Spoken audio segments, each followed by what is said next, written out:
নিজের বাসা বাড়িতে থাকাকালীন সময় 2023 সালে বিশ্বব্যাপী প্রতিদিন গড়ে 140 জন নারী ও কিশোরী তার নিকটাত্মীয় বা পরিবারের সদস্যদের হাতে হত্যার শিকার হয়েছেন।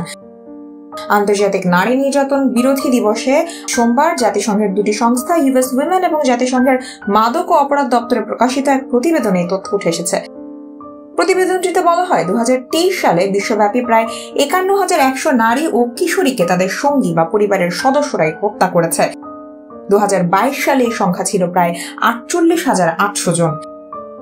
এও স্পষ্ট করে বলা হয়, হত্যা বেড়েছে বিষয়টি এমন নয়, আসলে তথ্য প্রাপ্তির উন্নতির কারণেই মোট সংখ্যা বেড়েছে।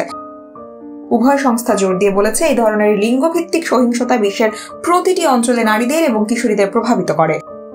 কোনো অঞ্চলই এ থেকে মুক্ত নয়। প্রতিবেদনে বলা হয়েছে, বাড়ি নারী ও মেয়েদের জন্য সবচেয়ে বিপজ্জনক স্থান।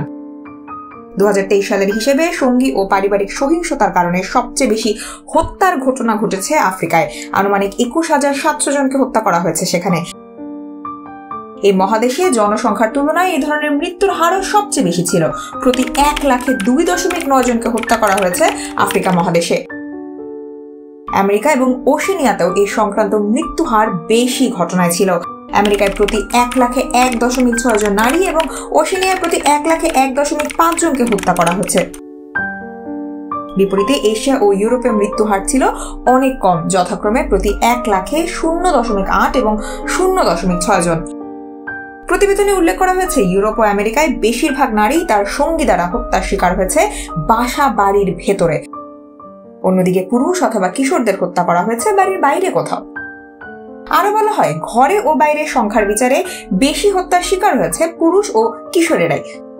তবে বাড়ির ভেতরে প্রাণঘাতী সহিংসতার বেশি শিকার কিন্তু হয়েছে নারীরাই।